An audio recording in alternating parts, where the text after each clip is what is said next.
पुणे के केतन अग्रवाल केस में हर दिन नए नए खुलासे हो रहे हैं। इस मर्डर केस से जहां पूरे देश में गुस्सा है, वहीं अब हत्याकांड की जांच में जुटी पुलिस टीम को नई मुश्किलों का सामना करना पड़ रहा है। खबरों की माने तो पुलिस की पूछताछ में सिया और चेतन एक दूसरे पर आरोप लगा रहे हैं।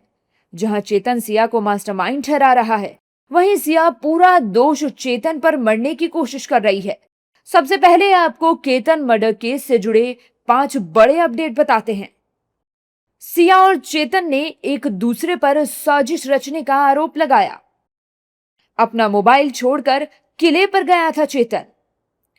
सिया ने चेतन से सगाई तोड़ने की कोशिशें की थी। सिया के माता पिता बोले, बेटी दोषी तो फांसी दो। सिया का पक्ष सुप्रीम कोर्ट के सीनियर वकील आशुतोष श्रीवास्तव रखेंगे। सिर्फ बोल देने से कि ओपन एंड शट केस है, वैसा नहीं है। अभी इन्वेस्टिगेशन चल रहा है और इन्वेस्टिगेशन में हमें देखना होगा कि कितने डायरेक्ट विटनेसेस हैं इसमें और क्या पुख्ता सबूत उसके खिलाफ आता है जो ये साबित करे कि उसने ऐसा कोई काम किया है या वो गिल्टी है इस ऑफेंस की। अभी तक तो जहां तक मैं सुन पाया हूं, देख पाया हूं, हालांकि अभी तो इन्वेस्टिगेशन चल रहा है, कोई रिपोर्ट आई नहीं है, लेकिन अभी तक जो सुनने में आ रहा है, जो हम देख रहे हैं, उससे ऐसा कोई कॉन्क्रीट जो है मुद्दा वो साबित कर सके, उसमें भी पुलिस लगी है। कहा जा रहा है कि शुरुआत में सिया और चेतन ने भागकर शादी करने की योजना बनाई थी, लेकिन बाद में सिया ने इरादा बदल लिया था। लेकिन सलाखों के पीछे पुलिस के सामने दोनों ने कई राज खोले हैं, जहां सिया ने केतन की हत्या की पूरी जिम्मेदारी चेतन पर डाल दी है। सिया ने पूछताछ में बताया कि हत्या का विचार चेतन का ही था और 14 जून को केतन की जान लेने की एक पिछली कोशिश नाकाम होने के बाद चेतन उसके सामने रो पड़ा था। वहीं चेतन ने पुलिस को बताया कि उसका मकसद सिर्फ सिया के साथ भागना था और हत्या के लिए सिया ने ही जोड़ दिया था। वहीं अगर मगर के साथ सिया का परिवार भी आरोपियों को फांसी देने की मांग कर रहा है।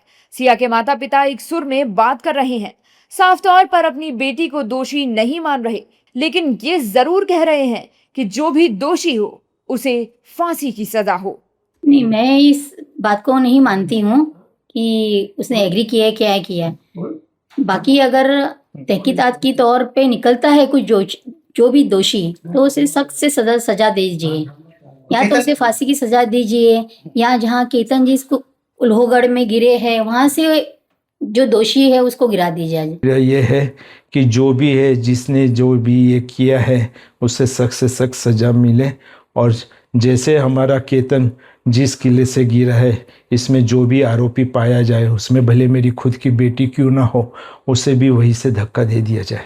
वहीं सिया के परिजन केतन के परिवार के आरोपों को सिरे से नकार रहे हैं।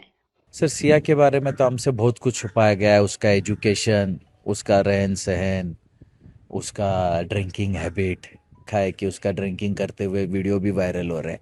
तो ये सब बातें हमसे रेणु नरेंद्र मित्तल, जो सिया की बुआ है, मराठी में आत्या बोलते हैं हम उसको, उन्होंने ही छुपाई ये सब बातें। उन्होंने ही हमको गारंटी दी थी कि लड़की बहुत अच्छी है और आप सबको के लिए बहुत अच्छी है। उन्होंने ही गारंटी दी थी और उन्होंने ही हमसे ये सब कुछ छुपाया है। सिया ने कुछ भी ड्रिंक्स करती नहीं थी, कुछ भी पार्टी वार्टी जाने का तो कुछ वो नहीं था। अगर उनको ये लगा था तो उन्होंने मुझसे या जिसने ये रिश्ता कराया है, हमारी ननंद जी और हमारे जिया जी, तो उनसे एक बार पूछ लेना था कि ऐसे ऐसे बच्ची पार्टी जा रही है, ड्रिंक्स कर रही है, तो उन्होंने पूछा क्यों नहीं इस बारे में। आज तक तो 4 महीने तक उसकी बच्ची की बड़ाई ही करते थे। आज ये होने के बाद उन्होंने उसकी बुराई करना चालू की। फर्स्ट टाइम, तो आज तक तो उसकी बड़ाई होती थी। ये फर्स्ट टाइम सुने आया कि वो ड्रिंक करती है या पार्टी जाती है। वो मेरी बेटी ने तो उनसे इतना लगाव और इतना प्रेम करते थे। अपराधी खुद को कितना भी शातिर समझे, लेकिन पुलिस सारे राज उगलवा ही लेती है। सिया और चेतन के मामले में भी यही हो रहा है। अब देखना होगा कि आने वाले दिनों में इस केस में क्या नए खुलासे होते हैं।